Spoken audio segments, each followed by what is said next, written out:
4వ అధ్యాయం 3-4 వచనాలు మనం పోయిన వారం చదివాము. అవే మాటలు ఒకసారి చదువుదాం. కయ్యను అర్పణను దేవుడు తృణీకరించి హేబేలు అర్పణను దేవుడు అంగీకరించాడని చదవాలి. కొంతకాలమైన తరువాత కయ్యను పొలము పంటలో కొంత యెహోవాకు అర్పణగా తెచ్చెను. హేబేలు కూడా తన మందలో తొలిచూలున పుట్టిన వాటిలో క్రొవ్విన వాటిని కొన్ని తెచ్చెను. యెహోవా హేబేలును అతని అర్పణను లక్ష్య పెట్టెను. దేవునికి స్తోత్రం. ప్రార్థన చేసుకుందాం. ప్రేమగల మా తండ్రి, మీకు వందనాలు. నువ్వు నమ్మదగిన దేవుడు తండ్రి. మేము అర్పించే ప్రతి అర్పణ నీకు అంగీకారంగా ఉండాలి అంటే మేము ఎలా అర్పిస్తే దానిని అంగీకరిస్తారో, దాని ద్వారా మేము ఎలాంటి దేవా ఫలితాన్ని పొందుకుంటామో ఈరోజు మేము ధ్యానించడానికి ఆత్మదేవ మీరు సహాయం చేయండి. మాతో మాట్లాడండి దేవా. మేము కూడా మా కొరకు మీరే రీతిగా యథార్థంగా ఇచ్చి ఉన్నారో, సమర్పణతో ఇచ్చి ఉన్నారో, అదే రీతిగా మేము కూడా మా జీవ ఫలాన్ని, మా శరీరాన్ని, మాకున్న సమస్తాన్ని నీకు అర్పించడానికి మమ్మల్ని బలపరిచి మీరు మహిమ పొందమని యేసు నామమున ప్రార్థించి వేడుకుంటున్నాము మా పరమ తండ్రి. ఆమేన్. హల్లెలూయా. దేవుడు ఆదిలో కుటుంబాన్ని ఏర్పాటు చేశాడు. ఏర్పాటు చేసినటువంటి కుటుంబం, ఏర్పాటు చేయబడినటువంటి ఆ కుటుంబం పరలోకంలో తండ్రి అయిన దేవుడు, కుమారుడైన యేసుక్రీస్తుల వారు, పరిశుద్ధాత్మ దేవుడు, కెరూబులు, సెరాపులు, దేవుని యొక్క దూతలు అన్నీ ఏ రీతిగా ఒక కుటుంబంగా కలిసి ఉంటున్నాయో ఆ పరలోకాన్ని దేవుడు భూమి మీద పెట్టాలని, ఆయన ఏ పోలికను, ఏ గుణలక్షణాలను కలిగి ఉన్నాడో తన స్వరూపాన్ని, తన పోలికను మానవునికి ఇచ్చి ఆ మానవుని ద్వారా పరలోకంలో ఉన్నటువంటి ఆ ప్రత్యక్షత భూమి మీద కూడా నెరవేరాలని దేవుడు కుటుంబ వ్యవస్థను ఏర్పాటు చేశాడు. దేవునికి స్తోత్రం. దేవుడు కుటుంబ వ్యవస్థను ఏర్పాటు చేస్తే ఆ దేవునికి ఆ మొదటి కుటుంబంలోనే వారు అర్పణ ఇస్తున్నప్పుడు కయీను యొక్క అర్పణను దేవుడు లక్ష్య పెట్టలేదు, కానీ హేబేలు యొక్క అర్పణను దేవుడు లక్ష్య పెట్టాడని దేవుని యొక్క వాక్యం సెలవిస్తూ ఉంది. అదే రీతిగా కొత్త నిబంధనలోకి వెళ్ళి మార్క్స్ వార్త 12వ అధ్యాయంలోకి వెళ్ళినా, లూకాసు వార్త 21వ అధ్యాయం 1-4 వచనాలకు వెళ్ళి చూసినా 2-3 వచనాల్లో అంటాడు, ఒక పేద విధవరాలు వచ్చింది, తను 2 కాసులే దేవునికి ఇచ్చింది, కానీ ప్రభు సాక్ష్యం చెప్తున్నాడు, ఈమె ఈ యొక్క కానుక పెట్టెలో అందరికంటే ఎక్కువగా వేసినని ప్రభు సాక్ష్యం చెప్తా ఉన్నాడు. అంటే తానిచ్చినటువంటి ఆ కానుక, తానిచ్చినటువంటి అర్పణ ఏదైతే ఉందో దేవునికి అంగీకారం విధంగా, యోగ్యమైన రీతిలో దేవునికి గొప్పదిగా ఆమె ఇవ్వగలిగింది. దేవునికి స్తోత్రం. ఈరోజు మనము కూడా దేవునికి ఆ రీతిగా గొప్పదిగా, ఘనంగా మనం ఇచ్చే ప్రతి అర్పణ ఉండాలి. ఆ రీతిగా ఉండాలి అంటే దేవుడు మానవులకు ఏమి ఇచ్చాడో మనం పోయిన వారం ధ్యానించాం. దేవునికి స్తోత్రం. మానవులకు దేవుడు ఇచ్చింది ఏంటి అని మనం వాక్య వెలుగులో కనుక చూస్తే, మనుషులకు శరీరాన్ని ఇచ్చింది, ప్రాణాన్ని ఇచ్చింది, ఆత్మనిచ్చింది, అదే రీతిగా చక్కటి నిద్రనిచ్చింది, అదే రీతిగా మానవులు సంతానాభివృద్ధి చెందుకోవటానికి చక్కటి సంతానాన్ని దేవుడే ఇచ్చాడని, తల్లి, తండ్రి, భార్య, పిల్లలు, కుటుంబ వ్యవస్థ అంతా కూడా దేవుడిచ్చినటువంటి ఒక వ్యవస్థ అని, ఆ రీతిగా వాళ్ళు కట్టబడటానికి, ఒక వ్యక్తి పెళ్లి చేసుకొని చక్కగా బ్రతకటానికి, ఒక వ్యక్తి పెళ్లి లేకుండా కూడా చక్కగా నిలబడటానికి, ఒకవేళ విడాకులైతే కూడా పాపం చేయకుండా నిలబడటానికి, ఒకవేళ వివాహం కాకుండా అదే రీతిగా జీవిస్తా ఉన్న పాపంలో పడిపోకుండా దేవునికి ఇష్టానుసారంగా జీవించేటటువంటి అద్భుతమైన జీవితాన్ని దేవుడే ఉచితంగా ఆయన కృపలో మానవులకి ఇచ్చాడు. కాబట్టి ఈ రీతిగా వ్యవస్థ జరుగుతూ ఉంది. దేవునికి స్తోత్రం. దేవుడు సమస్తాన్ని ఇచ్చాడు. అసలు ప్రేమ అంటేనే ఇవ్వటమని 1 యోహాను 4:8, 10 కూడా మనం ధ్యానించాం. దేవునికి స్తోత్రం. దేవుడు ప్రేమ స్వరూపి. ప్రేమ అంటే ఇవ్వటం. అందుకే దేవుడు ఏం చేశాడు అని అంటే, ఈ ప్రపంచంలో ఒకరికొకరు సమయం ఇవ్వనటువంటి స్థితిలోకి వెళ్ళిపోయారు. భార్య అంటే భర్త కానీ, భర్త అంటే భార్య కానీ, తండ్రి అంటే పిల్లలు కానీ, పిల్ల అంటే తండ్రి కానీ సమయం ఇచ్చుకోలేని స్థితి. ఒక చిన్న పిల్లోడికి అన్నం తినిపించాలంటే, నీ పాటలేదు నువ్వు పడరా అని ఓ మొబైల్ ఇచ్చేసి వీళ్ళ పని వీళ్ళు చేసుకుంటున్నారు.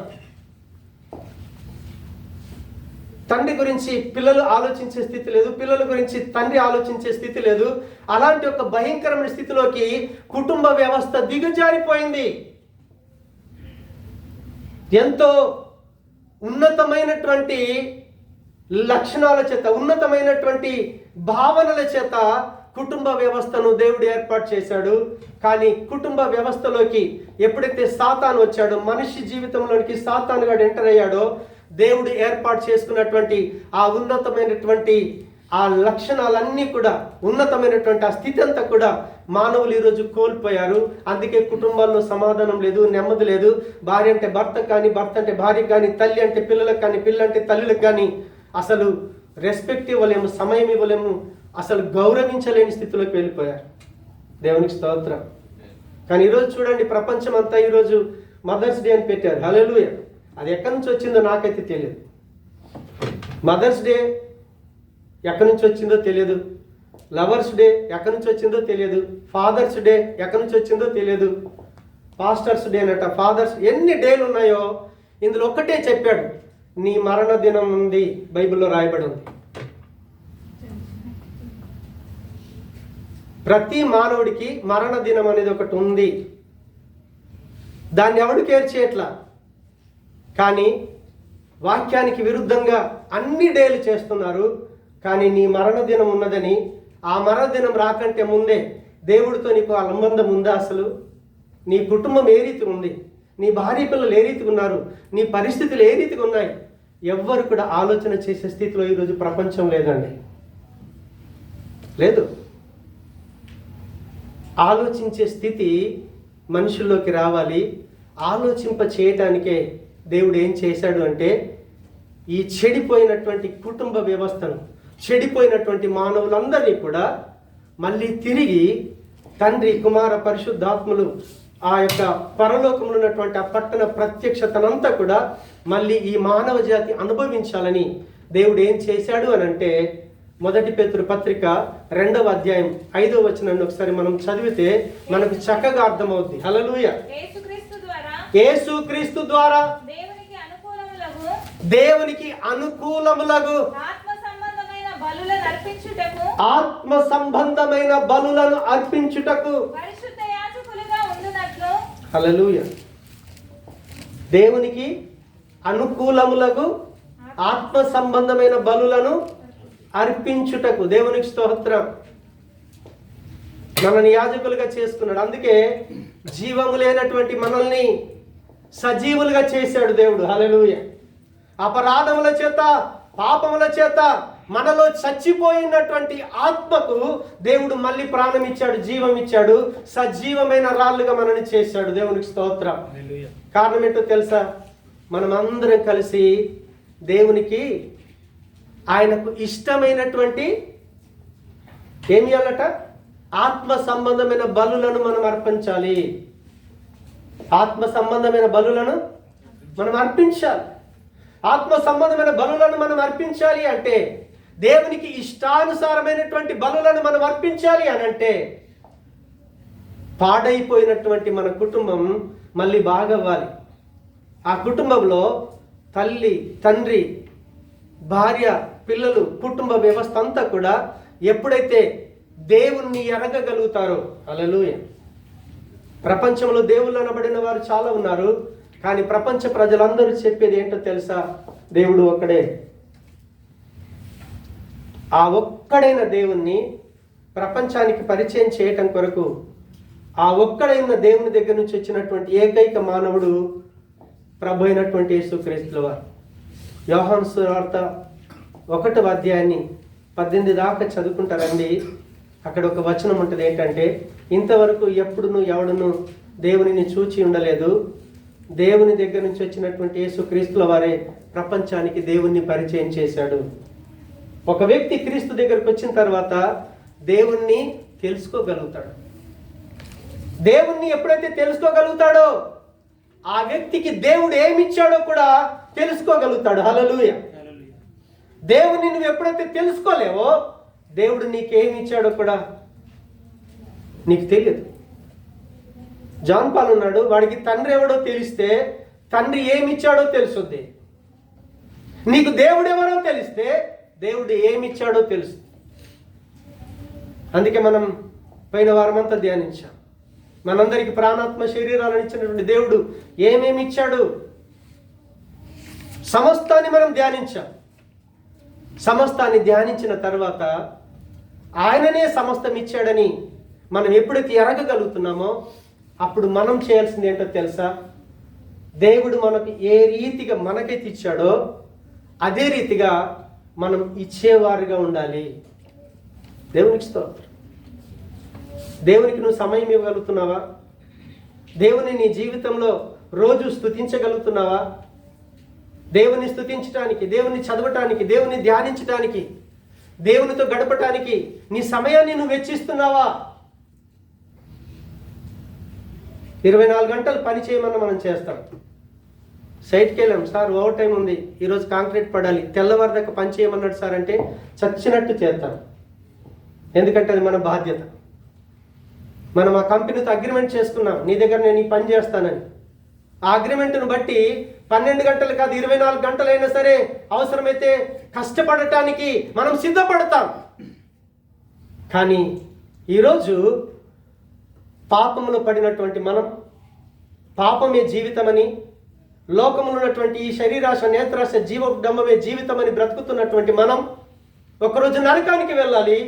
కానీ నరకానికి వెళ్ళకుండా మనలోని పాప స్వభావాన్ని ప్రభువు తన మీద వేసుకొని తన ప్రాణం పెట్టి తన రక్తాన్ని కార్చి మనం ఆ శిక్షలోకి వెళ్ళకుండా, నరకంలోకి వెళ్ళకుండా ఆయనని మనం రక్షించుకున్నాడే. ఆ రక్షించుకున్న రక్షకుడితో, ఆ దేవుడితో, ఆ ప్రభువుతో గడపటానికి నువ్వెంత సమయాన్ని ఇస్తున్నావు? ఎంత సమయాన్ని ఇస్తున్నావు? ఆలోచన చేయండి. వారంలో ఒక్కసారి దేవుడి సన్నిధికి రావాలి అంటే మీకు ఫోన్ చేసి పిలవాలి, నాన్న వస్తున్నావా? అది కూడా నా కొరకు కాదు, నా కొరకు పిలవట్లా, నీ దేవుణ్ణి నువ్వు ఆరాధన చేయటం కొరకే.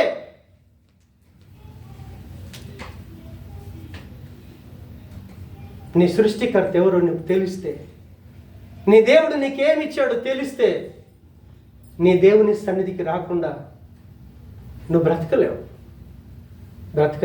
సహవాసం లేకుండా ఒక విశ్వాసి బ్రతకలేడండి. ఒక చేప నీరు లేకుండా ఎలా బ్రతకలేదో ఒక విశ్వాసి సహవాసం లేకుండా బ్రతకలేడు. అందుకే ఈ సృష్టిని చేసిన సృష్టికర్త అయినటువంటి పరమాత్ముడు 1 కొరింథీ పత్రిక 1వ అధ్యాయం 9 అంటాడు, మనందరికీ ప్రభు అయినటువంటి యేసుక్రీస్తు యొక్క తండ్రి అయిన దేవుడు ఆయన కుమారుడైన క్రీస్తు యొక్క సహవాసానికి మిమ్మల్ని పిలిచాడు. ఒక విశ్వాసి క్రీస్తుతో సహవాసం కలిగి ఉండాలి. క్రీస్తుతో సహవాసం కలిగి ఉండటం అంటే ఏంటో తెలుసా? క్రీస్తు రక్తంలో కడగబడి ఎక్కడెక్కడ ఏ స్థానంలో, ఏ స్థలములో క్రీస్తులో రక్తంలో కడగబడినటువంటి బిడ్డలు సమాజంగా కూడుకుంటున్నారో, సంఘంగా కూడుకుంటున్నారో, అది దేవుని యొక్క కుటుంబం, క్రీస్తుతో అనుబంధం. అందుకే ఎఫెసు పత్రిక 3వ అధ్యాయం 14వ వచనంలో పౌలు ప్రార్థన చేసేటప్పుడు సంఘస్థులతో అంటుంటాడు, ఏ తండ్రిని బట్టి పరలోకంలో కుటుంబం ఉన్నదో ఆ తండ్రిని బట్టి ఈ భూమి మీద ఉన్న ప్రతి కుటుంబానికి ఆయన రాస్తూ ఉంటాడు. స్థానికంగా ఎన్నో సంఘాలు ఉన్నాయి, ప్రతి సంఘం దేవుని యొక్క కుటుంబం.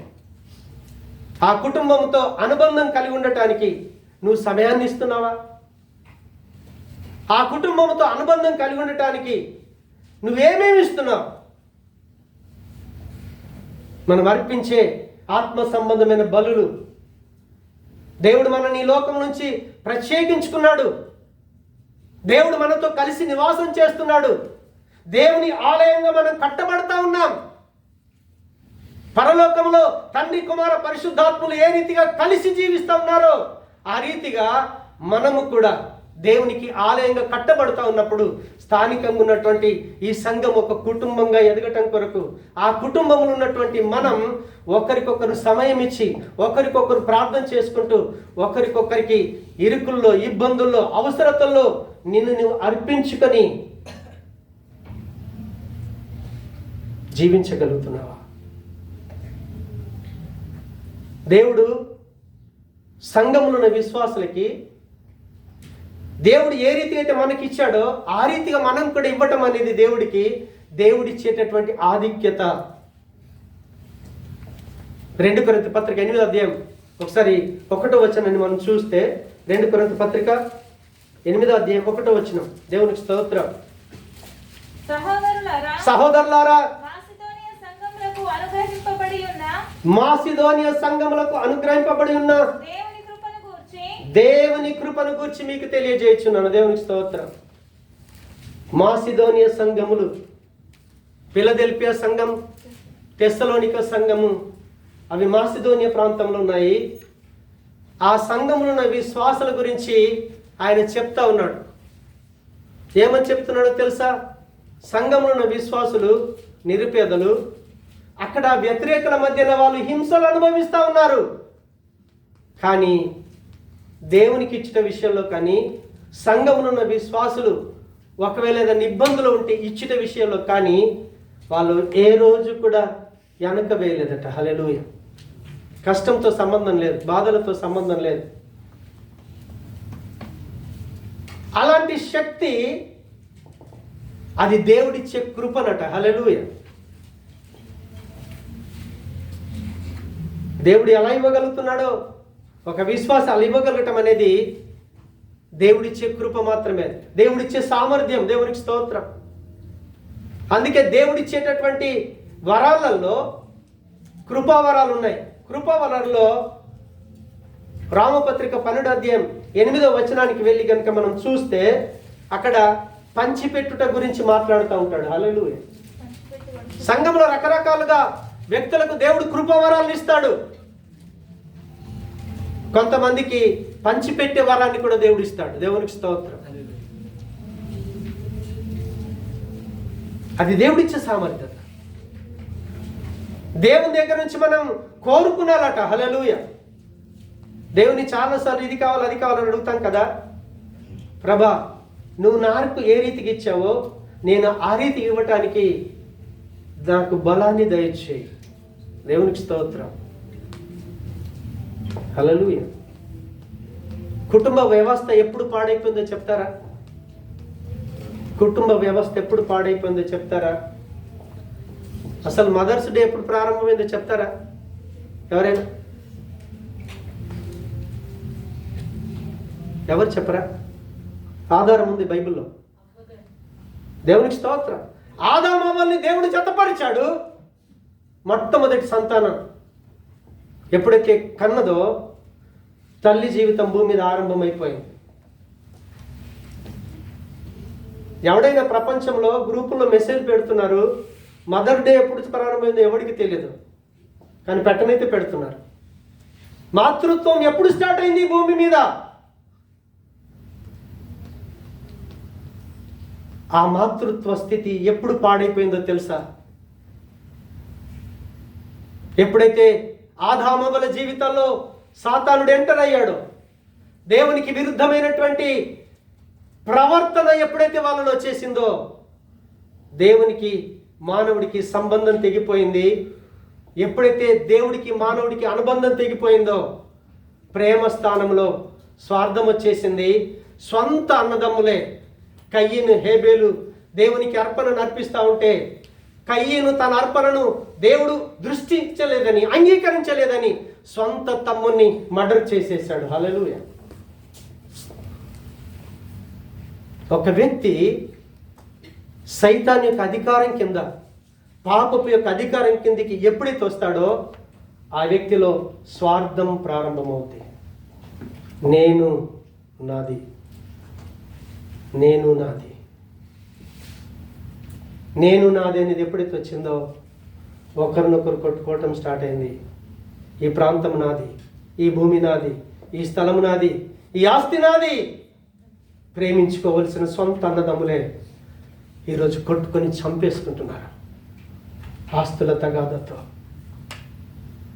ఒక వ్యక్తి దేవుడు ఇవ్వాల్సిన స్థితిలో యథార్థంగా ఇవ్వాల్సినటువంటి ఆ స్థితి నుంచి స్వార్థంలోకి ఎప్పుడైతే వచ్చేసాడో మనుషులు చంపుకోవటం ఆరంభమైపోయింది.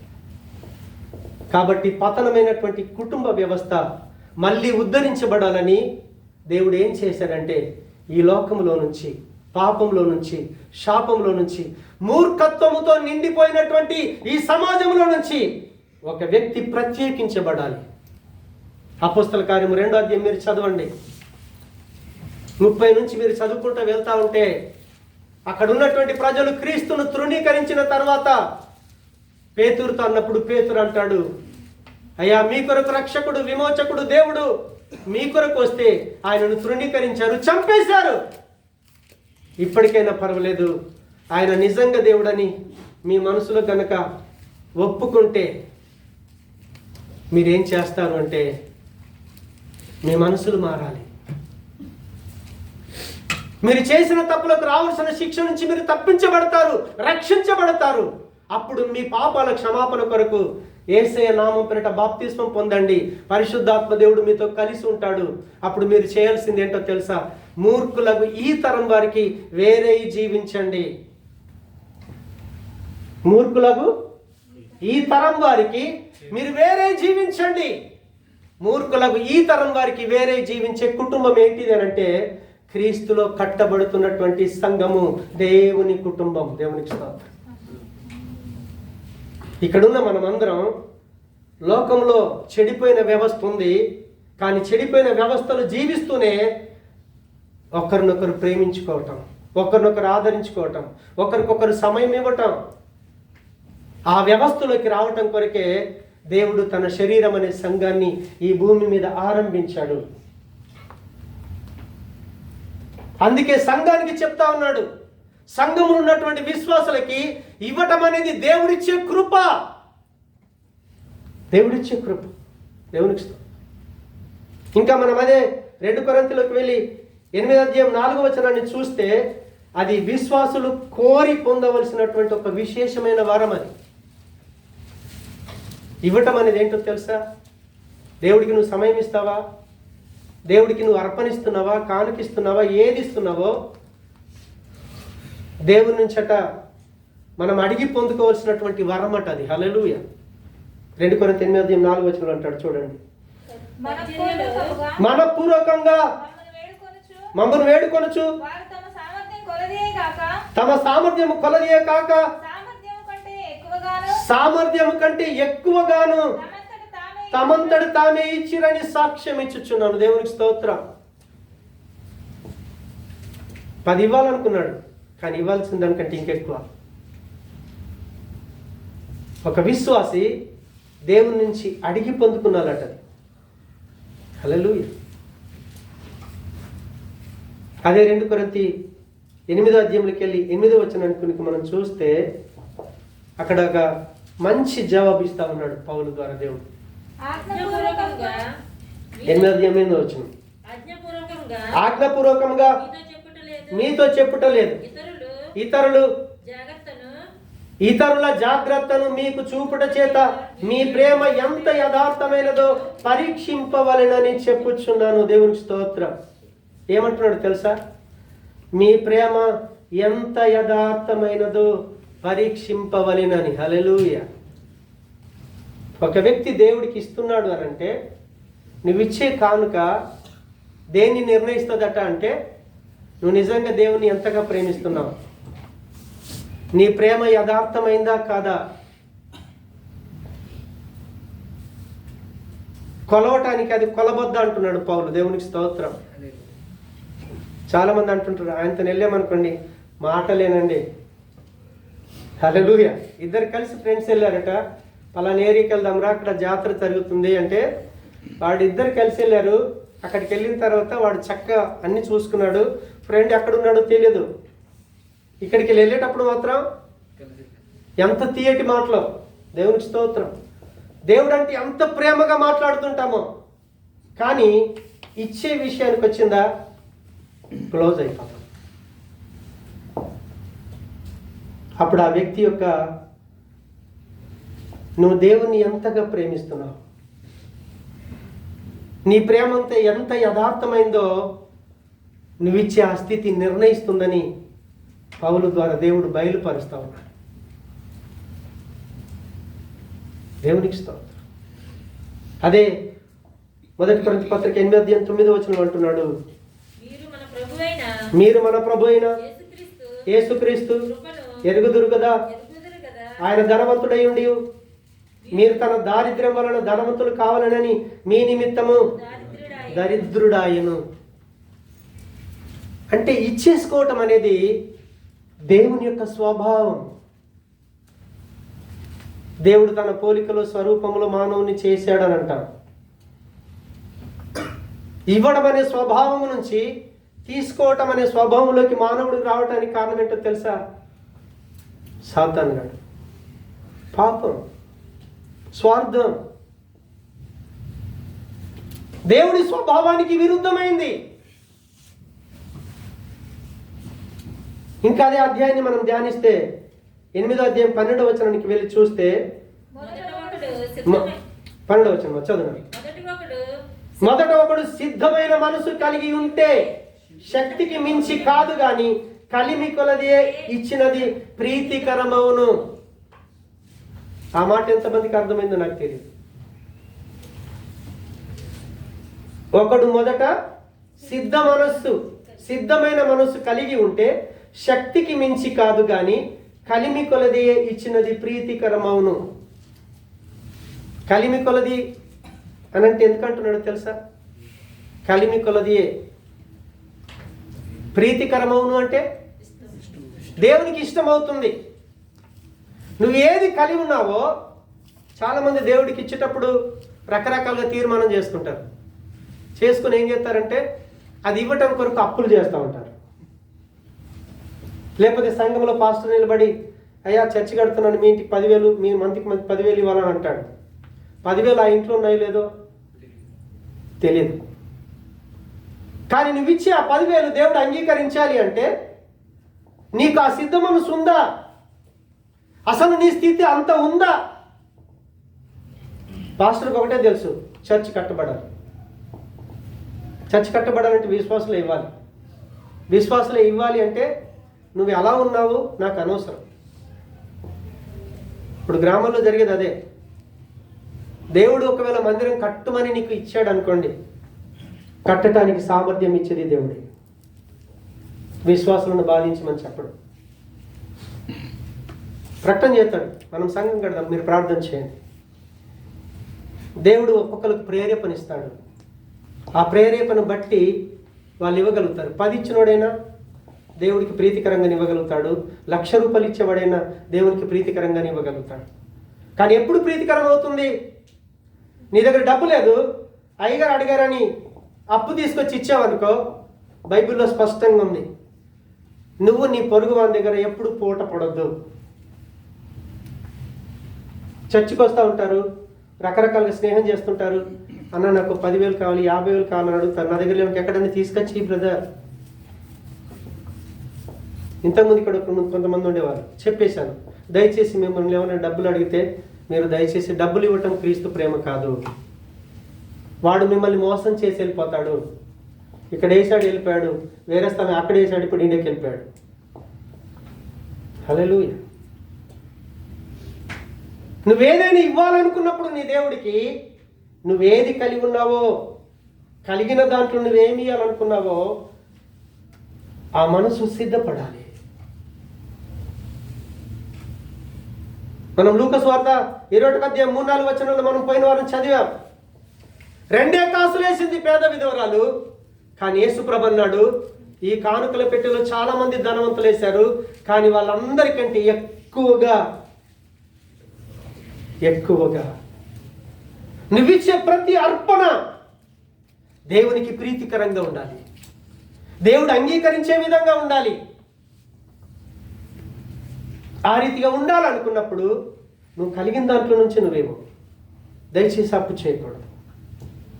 కలిమి కొలదియే, నువ్వేది కలిగి ఉన్నావో దాంట్లో నుంచి నీ మనసును సిద్ధం చేసుకుని, ఎవడో చూస్తున్నాడనో ఎవడో అడుగుతున్నాడనో కాదు, పాస్టర్ గారు చెప్పారని కాదు, అసలు నువ్వు సొత్తే కాదు, దేవుడు నిన్ను కొనుక్కున్నాడు. నీదంటే అసలు నీ ప్రపంచంలో ఏది లేదు. నీకు దేవుడు సమస్తం ఇచ్చిన అన్ని దేవుడే. దేవుడు ఇచ్చింది అన్ని తిరిగి దేవుడికి కొంత ఇవ్వటానికి కూడా మన హృదయం సాతానుగాడు కఠినం చేస్తూ ఉంటాడు. మనం ఆ రీతిగా ఉండకూడదు. దేవుడు అంటేనే, ప్రేమ అంటేనే ఆయన ఇవ్వడం అనే స్వభావాన్ని కలిగి ఉన్నాడు. మన సమయాన్ని ఇవ్వాలి, మన ధనాన్ని ఇవ్వాలి, మనం స్తుతులు అర్పించాలి. ఇంకా అదే 2 కొరింథీ 8:13 వెళ్ళి చూస్తే అక్కడ స్పష్టంగా ఒక మాట చదువుతా ఉన్నాడు. చూడండి. ఇతరులకు తేలికగాను మీకు భారంగా ఉండవలనని ఇది చెప్పడం లేదు, కానీ హెచ్చుగా కూర్చుకొని వానికి ఎక్కువ మిగుల లేదని, తక్కువ కూర్చుకొని వానికి తక్కువ కాలేదని వ్రాయబడిన ప్రకారం అందరికీ సమానంగా ఉండే నిమిత్తము ప్రస్తుతమందు మీ సమృద్ధి వారి అక్కరకును, మరి ఒకప్పుడు వారి సమృద్ధి మీ అక్కరకును సహాయమై ఉండవలనని ఈలాగు చెప్పుచున్నాను. దేవునికి స్తోత్రం. సంఘంలో చూడండి, కుటుంబం ఉంది కదా, చిన్న కొడుకు ఏమీ పనిచేయడు, మధ్యలోడికి జాబ్ వచ్చింది, నెలకు 10,000 సంపాదిస్తున్నాడు, పెద్దోడికి 1,00,000 రూపాయలు ఉంది, చిన్నోడికి ఏమీ లేదు. కానీ కుటుంబంలోకి వచ్చేసరికి ఎలా ఉంటుంది? అది కుటుంబంలో అందరు సమానంగా అనుభవిస్తారు. హల్లెలూయా. అనుభవిస్తారా లేదా? నా అని ఎప్పుడైతే అనుకుంటామో, మన అని ఎప్పుడైతే అనుకుంటామో, ఇది నా కుటుంబం అని ఎప్పుడైతే ఒక వ్యక్తికి తెలుస్తుందో, అప్పుడు ఆ వ్యక్తి ఏం చేస్తాడంటే, నా దగ్గర డబ్బు ఎక్కువ ఉంది, జోసెఫ్ దగ్గర లేదు, కుటుంబంలో మనం అవసరతలన్నీ వింటున్నాం, సంఘంలో ఒకరికొకరం సహకరించుకుంటాం. అందుకే నిర్గమకాండం 16వ అధ్యాయాన్ని అక్కడ కోట్ చేస్తూ ఉన్నాడు. వాళ్ళు కనానుకు వెళ్తూ ఉన్నారు. వాళ్ళకు దేవుడు ఆకాశం నుంచి మన్నాను కురిపించాడు. కురిపించిన తర్వాత మోషే వాళ్ళకి ఆజ్ఞాపించాడు, మీరు ఎంతమంది వ్యక్తులు ఉన్నారో ఒక్కొక్కరికి ఒక గోమరి చొప్పున మీరు తీసుకోండి అని చెప్తే, కొంతమంది ఏం చేశారంటే ఎక్కువ తీసుకున్నారు, కొంతమంది తక్కువ తీసుకున్నారు. తీరా తెల్లవారేసరికి ఎక్కువ సమకూర్చుకున్న వాడికి ఎక్కువ కాలేదు, తక్కువ సమకూర్చుకున్న వాడికి తక్కువ కాలే. వాళ్ళందరికీ సమానమైన స్థితి దేవుడు అందించగలిగాడు. అలాంటి ఒక అద్భుతమైన స్థితి సంఘములో రావాలి. పేదవాళ్ళు ఉంటారు, ఉన్నవాళ్ళు ఉంటారు. కానీ ఒక వ్యక్తి స్థానికంగా ఒక దగ్గర ఎప్పుడైతే స్థిరపడతాడో, నా సంఘం అనేది, నా కుటుంబం అనేది ఒక వ్యక్తిలో ఎప్పుడైతే వస్తుందో, ఆ వ్యక్తి అప్పుడు ఏం చేస్తాడంటే తన సహోదరుడి గురించి ఆలోచన చేయగలుగుతాడు. ఇరుకులు ఉంటే, ఇబ్బందులు ఉంటే ఒకరికొకరు సహకారం చేసుకుంటారు, జీవితాన్ని అలా కొనసాగిస్తారు. నాకు 1,00,000 రూపాయలు ఉంది, నేను చచ్చిపోయాను. శిల్వరాజుకు నెలకు 1,000 రూపాయలే ఉంది, తను చనిపోయాడు. తీసుకుని వెళ్ళేటప్పుడు నా 1,00,000 నా సంపాదన ఇక్కడి ఉంచాను, తనకేమీ లేదు, తను నేను ఇద్దరం కలిసి అక్కడికి వెళ్ళాము. అక్కడికి తీసుకుపోయింది ఏంటి అని అంటే చెప్తారా? మన ఇంటి ఏమొస్తాయి తెలుసా? మనం ఏ క్రియలైతే చేశామో. నువ్వు మంచి క్రియలు చేస్తే మంచి ఫలితాన్ని అక్కడ పొందుకుంటావు, చెడ్డ క్రియలు చేస్తే దాని ఫలితాన్ని పొందుకుంటాం. మనందరికీ అంతిమ స్థితి ఒకటి ఉంది, దేవునికి స్తోత్రం. కాబట్టి సంఘం అనేది దేవుని కుటుంబం. దీనికి కులానికి, మతానికి, చదువుకు, లేకపోతే ఉద్యోగానికి, అంతస్తులకు ఇక్కడ తావు లేదండి. ఆ రీతిగా కుటుంబ వ్యవస్థ ఎదగాలి. మనందరి తండ్రి ఒకటే, మనమందరం ఆయన పిల్లలం. ఒక తండ్రి పిల్లలు ఏమవుతారో తెలుసా? సహోదర సహోదరులు అవుతారు, సొంత అన్న చెల్లెలు అవుతారు. ఇక్కడ లైన్ వేసుకోవాలన్నట్టు లైన్ కొట్టడానికి రావడానికి ఉండదు. ఇక్కడ దేవాలయానికి వస్తారు, రకరకాల పనుల మీద వస్తారు, కానీ ఇక్కడ అలాంటి వాతావరణం ఉండదు. అలాంటి వాతావరణం ఉంటే శాపాన్ని తీసుకుని వెళ్తాం. మనము కుటుంబం. క్రీస్తులోకి రావటం అంటే మతం మారటం కాదు, మన జీవితం మారుతుంది. స్వార్థము నుంచి త్యాగంలోకి వస్తుంది. తీసుకునే స్థితి నుంచి ఇవ్వటం అనే స్థితిలోకి వెళ్తాం. ఇంకా అంటున్నాడు, అదే 2 కొరింథీ పత్రిక 9:1 వెళ్తే, మనం ఇచ్చే ప్రతి కానుక అది పవిత్రుల కోసమైనటువంటి సేవ. దేవుని సన్నిధానంలో నువ్వు ఇచ్చే ప్రతి కానుక పరిశుద్ధులు దాన్ని అనుభవిస్తారు. అదొక సేవ. హల్లెలూయా. 2 కొరింథీ పత్రిక 9:5 వెళ్ళి 7 వెళ్ళి కనుక మనం చూస్తే, 2 కొరింథీ 9:5, 7 మీ ధర్మము పిసితనముగా ఇయ్యక అంటాడు. హల్లెలూయా. అదే 7 వేసి చూస్తే, సనుగు కొనకయు బలవంతముగా కాకయు అంటాడు. సమస్తం ఇచ్చిన దేవునికి మనం సనుక్కుండా ఇవ్వకూడదు, బలవంతంగా ఇవ్వకూడదు, పిసినితనంగా ఇవ్వకూడదట. ఇవాళ వద్దా. హల్లెలూయా. ఆ స్థితి మనలో ఉండకూడదు. ఇంకా అదే 2 కొరింథీ పత్రిక 9 వెళ్ళి 6 చూస్తే, కొంచెముగా విత్తువాడు కొంచెముగా పంట కోయును. హల్లెలూయా. కొద్దిగా విత్తేవాడు, ఎక్కువ విత్తినవాడు. దాని అర్థం ఏంటో చెప్తారా?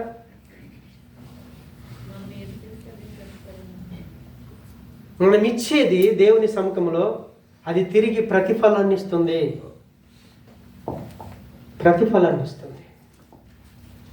తిరిగి ఖచ్చితంగా మనం పంట కోసుకుంటాం. కానీ అలాగని దేవుడికి నేను 100 ఇస్తే 1000 రూపాయలు ఇస్తాడని వ్యాపారం చేసే దేవుడు కాదు. హల్లెలూయా. సార్, నేను ఎన్నో రోజులుగా దేవుడికి ఇస్తున్నాను, నా పరిస్థితి అలాగే ఉంది. దేవునికి స్తోత్రం. దాని ద్వారా రావాల్సిన ప్రతిఫలం ఏమి అన్నో దేవుడు ఖచ్చితంగా నీకు అది ఇస్తాడు. మనం ఇచ్చే ప్రతి కానుకనట దేనికి కారణమవుతుంది అని అంటే, 2 కొరింథీ పత్రిక 9:11-13 మీరు తర్వాత చదవండి. దేవునికి కృతజ్ఞతలు చెల్లించటానికి కారణమవుతుంది, దేవుణ్ణి స్తుతించటానికి కారణమవుతుంది. అది హల్లెలూయా. దేవుడు ఆ రీతిగా మనకి ఇచ్చినప్పుడు, అంత యథార్థంగా మనకి ఇచ్చినప్పుడు, మనం ఎప్పుడైతే యథార్థంగా ఇవ్వగలుగుతామో, పిసినితనంగా కాకుండా, బలవంతంగా కాకుండా, సనుగు కొనకుండా మనం ఎప్పుడైతే దేవునికి ఇవ్వగలుగుతామో, దేవుడికి మనం ఇచ్చే ప్రతి అర్పణ ఆయనకు ప్రీతికరంగా ఉంటుంది. ఎవడో స్తుతించమంటే నువ్వు స్తుతించు, ఎవడో ప్రార్థన చేయమంటే నువ్వు ప్రార్థన చేయకు, ఎవరో సమయం ఇవ్వమని చెప్తే నువ్వు సమయం ఇవ్వకు. నీ యథార్థపూర్వకంగా నీ దేవునికి నువ్వు సమయం ఇవ్వాలి. నీ హృదయాంతరంగం నుంచి దేవుని నువ్వు స్తుతించాలి. ఎప్పుడైతే మనం మన కళ్ళతో ముందున్న దేనికి కూడా దేవుని కంటే ఎక్కువ స్థానం ఇవ్వలేమనుకోండి, దేవుణ్ణి ఏ రోజు విడిచిపెట్టలేము. సీక్రెట్ అనమాట. హల్లెలూయా. దేవునికి మన ముందున్న పరిస్థితుల్లో దేనితో కూడా నీ దేవుణ్ణి సమానంగా చేసుకోకూడదు. దేవునికి ఒక ప్రత్యేకమైన స్థానం. హల్లెలూయా. డబ్బు ఉందనుకోండి, అలిమస కాదు, ఉమ్మల్కోయ నుంచి వస్తున్నాడు ఒక వ్యక్తి, పేరు చెప్పను. అక్కడ నుంచి రావటానికి 150 దరమ్స్ ట్యాక్స్కి అయినాయి. నేను అడిగాను, 150 దరమ్స్ పెట్టి నువ్వు ఆరాధనకి ఎందుకు వచ్చాను? నా యేసయ్య 150 దరమ్స్ కంటే ఎక్కువైన వాడండి అయ్యగారు అన్నాడు. ఒకవేళ నా యేసయ్య కంటే 150 దరమ్స్ ఎక్కువ అని కనుక నేను ఆలోచన చేస్తే ఈరోజు నేను దేవుని సముఖానికి వచ్చేవాడిని కాదు. నా కళ్ళ ముందున్న ఏదైనా సరే నా దేవుని కంటే ఎక్కువైంది కాదు. నన్ను ఏది కూడా నా దేవుని నుంచి వేరు చేయలేదు. రోమపత్రిక 8వ అధ్యాయంలో 35 అనుకుంటాను, అక్కడ ఒక మాట చెప్తా ఉన్నాడు. ఏంటో తెలుసా? మనల్ని క్రీస్తు ప్రేమ నుంచి ఏది కూడా వేరు చేయలేదండి. ఏది కూడా వేరు చేయలేదు. నిన్ను క్రీస్తు ప్రేమ నుంచి దెబ్బ, కరువ, లేకపోతే ఇంకేదైనా హింసన, శ్రమన, బాధన, ఏదైనా సరే నీ దేవుడి నుంచి, నీ దేవుడిచ్చే ఆశీర్వాదాల నుంచి, నీ దేవుడిచ్చిన పరలోక పట్టణ ప్రత్యక్షత నుంచి నిన్నేది వేరు చేయలేదు. చివరికి ఒకే ఒకటి, ఈ భూమి మీద మానవుల్ని దేవుడి నుంచి వేరు చేయాలి అంటే ఒకే ఒకటి వేరు చేస్తుంది. ఏదో చెప్తారా? మరణం. దేవునికి స్తోత్రం. అందుకే హైలైట్ మీరు చేసుకోండి. బైబుల్ ఎక్కడెక్కడైతే మరణ దినం ఉందని అన్నారో మరణ దినాన్ని హైలైట్ చేసి పెట్టుకోండి. అయితే క్రీస్తులో ఉన్నవాడికి ఆ మరణాన్ని ఏం చేస్తాడంటే, యేసు ప్రభుల వారు మరణాన్ని జయించి లేచాడు కదా, ఒకరోజు మనము కూడా విజయాన్ని సాధిస్తాము, మరణము నుంచి బయటకు వచ్చేస్తాం. దేవునికి స్తోత్రం. క్రీస్తులోకి రావటం అంటేనే ఆ మరణాన్ని దాటి జీవములోనికి వెళ్ళటం. అందుకే 1 కొరింథీ పత్రిక 15వ అధ్యాయం 58 అనుకుంటాను, అక్కడ అంటాడు, మీరు ప్రభు కార్యాభివృద్ధినందు స్థిరులై ఉండండి. మీ ప్రయాసం వ్యర్థం కాదు. మీరు దేవుని కొరకు ఏ సమయం ఇస్తున్నారో, ప్రార్థన చేయడానికి ఏ సమయం ఇస్తున్నారో, సువార్త ప్రకటించడానికి ఏ సమయం ఇస్తున్నారో, ఎంత ప్రయాసపడి నీ దేవుని సముఖానికి, సంఘానికి, సహవాసానికి వస్తున్నారో, సంఘములు నువ్వు చేసిన ప్రతి కార్యంలో నువ్వేం చేయాలి? స్థిరపడి ఉండాలి. ఆ మాట ఒకసారి చదువున్నాను, అది చదివి భోగిస్తాను. కాగా నా ప్రియ సహోదరులారా, మీ ప్రయాసము ప్రభువునందు వ్యర్థము కాదని ఎరిగి స్థిరులను, కదలని వారును ప్రభువు కార్యాభివృద్ధి అందు ఎప్పటికీ ఆసక్తులునై ఉండండి. దేవునికి స్తోత్రం. దేవుడు సాల్ని పెంచిన దేవునికి స్తోత్రం, సాల్ని తగ్గించిన దేవునికి స్తోత్రం. దేవుడు కారిచ్చిన స్తోత్రం, కారు తీసేసిన స్తోత్రం. నీ సన్నిధానంలో, నీ దేవుని సంఘంలో నువ్వు ఏ రీతిగా అయితే ఉంటున్నావో, ఆయన ఇచ్చినప్పుడైనా అదే స్థితి, ఆయన ఇవ్వనప్పుడైనా, దేవుడు ఆరోగ్యం ఇచ్చిన అదే స్థితి, అనారోగ్యం ఇచ్చిన అదే స్థితి, దేవుడు కొడుకునిచ్చిన అదే స్థితి, కొడుకుని తీసుకుని వెళ్ళిన అదే స్థితి. అది ఎప్పుడైతే మనం స్థిరంగా ఉంటామో దేవుడు అద్భుతమైన ఆశీర్వాదాలను ఇస్తాడు. దాన్ని మనం కళ్ళారా చూస్తాం.